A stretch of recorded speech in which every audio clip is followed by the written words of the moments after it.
জীব কোনো জীবকে তখনই ভয় পায় যখন ভয়ের কারণটা জানা থাকে। যতক্ষণ সেই বিষয় তার কাছে অজানা থাকে ততক্ষণ সে কোনো কিছুকে ভয় পায় না। আজকের আমাদের গল্প এরকমই এক ভয় নিয়ে। মঙ্গলপুরের জঙ্গলে সব পশুরা খুব আনন্দে আছে। সিংহরাজের দরবারে প্রায়ই তাদের সভা বসে এবং অনেক বিষয়ে তাদের মধ্যে আলোচনা হয়। একদিন শিয়ালকে ভীত অবস্থায় বসে থাকতে দেখে সিংহ জিজ্ঞেস করে, মিস্টার শিয়াল, কি ব্যাপার হে? আজ এত ভয়ে ভয়ে আছো দেখছি। কে বলবো মহারাজ, আজকাল যখনই আমি চোখ বন্ধ করি আমি সব ভয়ঙ্কর ভয়ঙ্কর ভূতের স্বপ্ন দেখতে পাই। ভূত?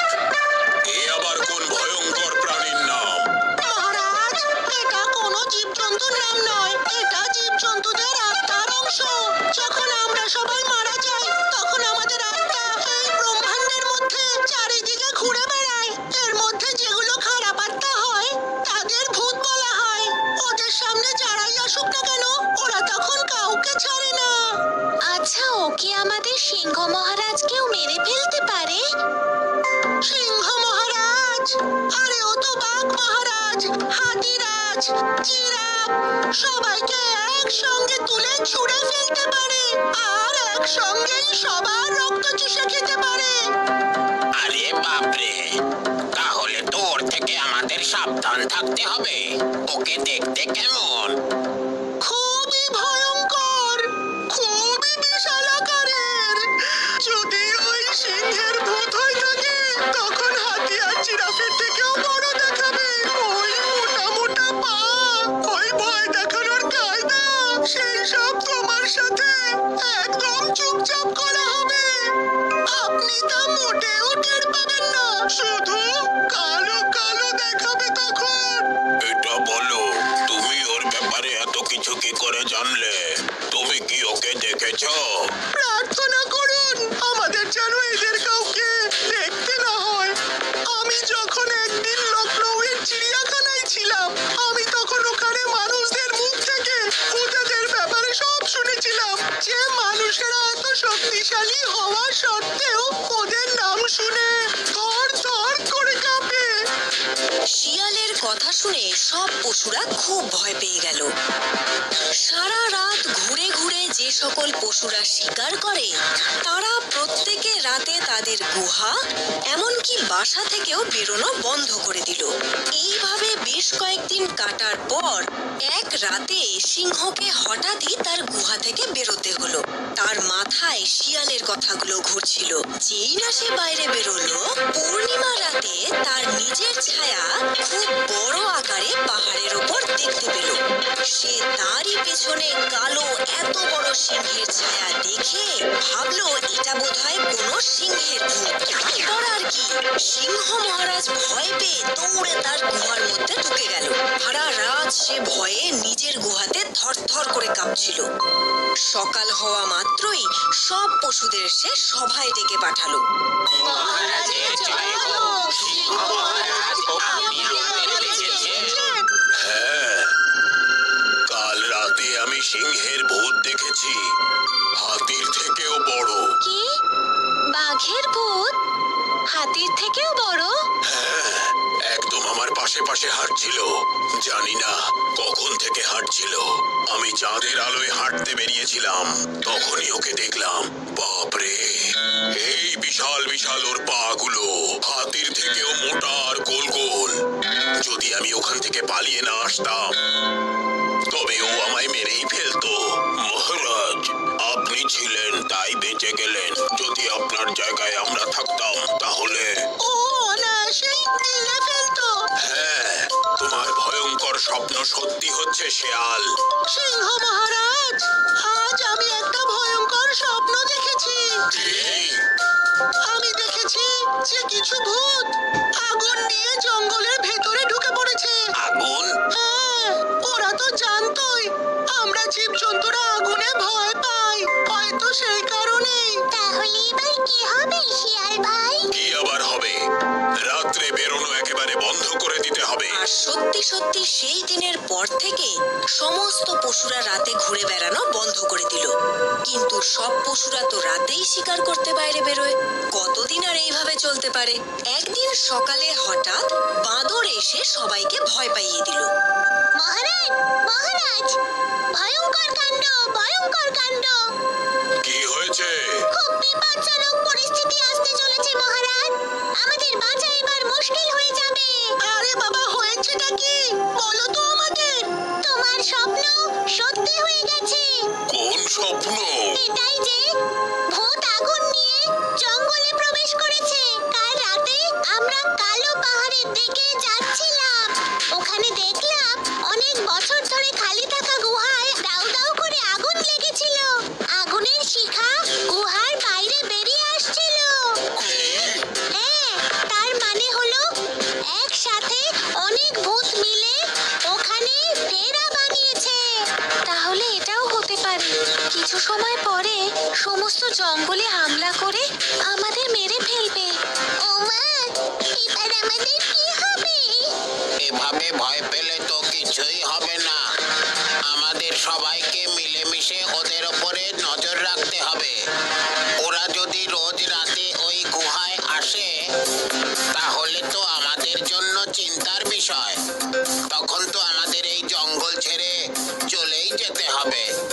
আর সেই রাতে সিংহের সাথে সবাই ভয়ে কাঁপতে কাঁপতে ওই গুহার ওপর নজর রাখতে গেল।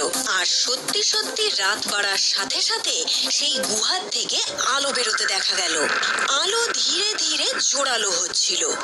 দেখলেন মহারাজ, গুহার আগুন ধীরে ধীরে বেড়েই চলেছে।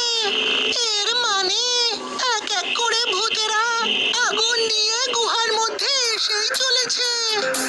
আরে কিন্তু কাউকে দেখা যাচ্ছে না কেন? আরে বোকা, ভূতকে কি চোখে দেখা যায় নাকি তাই?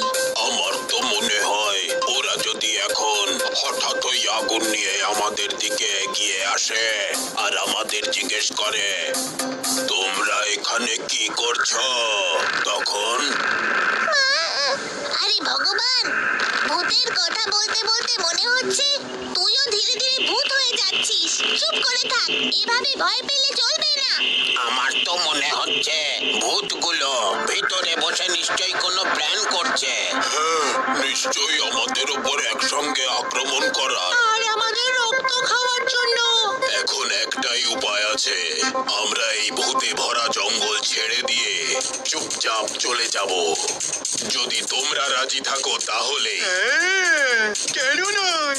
অন্তত আমরা এটা তো বলতে পারবো আমাদের যদি প্রাণ বাঁচে সবার ভাগ্যেই তখন জঙ্গল আছে।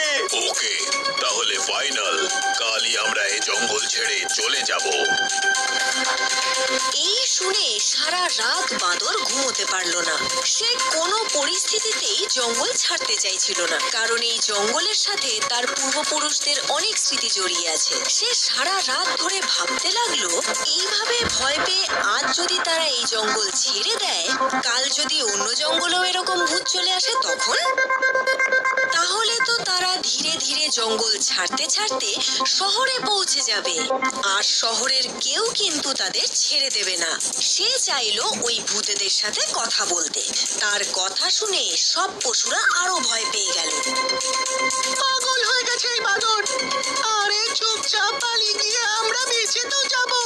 যদি একবার ভূতেরা আমাদের দেখে ফেলে তখন তো আমাদের আর রক্ষে থাকবে না। আমি আজ রাতে গিয়ে ওনাদের সাথে কথা বলবো যে ভূত ভাই, আপনারা কি শুধুমাত্র আমাদের জঙ্গলই পেয়েছিলেন? আর সব পশুদের, এমনকি সিংহ মহারাজের বোঝানোতেও বাঁদর কোনো কথা শুনল না। আর রাতে ওই ভূতেদের সাথে কথা বলার উদ্দেশ্যে গুহার দিকে রওনা দিল। তাকে থামানোর জন্য তার পিছু পিছু বাকি পশুরাও সেখানে উপস্থিত হলো। কিন্তু বাঁদরকে থামানোর পরিবর্তে তাকে গুহায় ঢুকতে দেখে তারা সবাই চিন্তায় পড়ল। মনে হচ্ছে এই বানরের মৃত্যু দেখা আমাদের ভাগ্যে লেখা আছে। হ্যাঁ, এক্ষুনি ভূত ওর সব রক্ত খেয়ে ওর 10 কেজি ওজনের শরীরটাকে হাফ কেজি ওজনের বানিয়ে ফেলে দেবে। হে নরসিংহ দেবতা, আমাকে বানরের মৃতদেহ দেখার শক্তি দিন। আরে, এ তো বেঁচে ফিরে এলো। সেই তো বেঁচে ফিরে এলো, না মরে ভূত হয়ে চলে এলো। আরে ভয় পেও না তোমরা। ওরা। আরে ভেতরে কোনো ভূত টুত বলে কিছু নেই।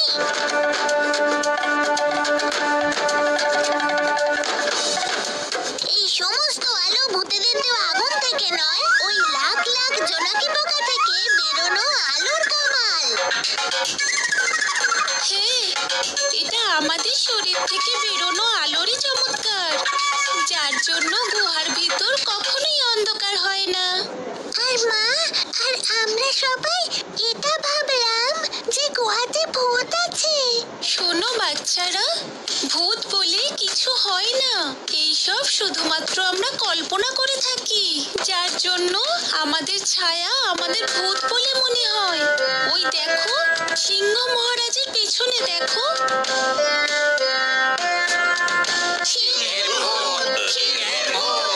আরে এটা সিংহ মহারাজের ভূত নয়, স্বয়ং আমাদের সিংহ মহারাজের প্রতিচ্ছায়া, যেটা পূর্ণিমার চাঁদের আলোতে পরিষ্কার দেখা যাচ্ছে।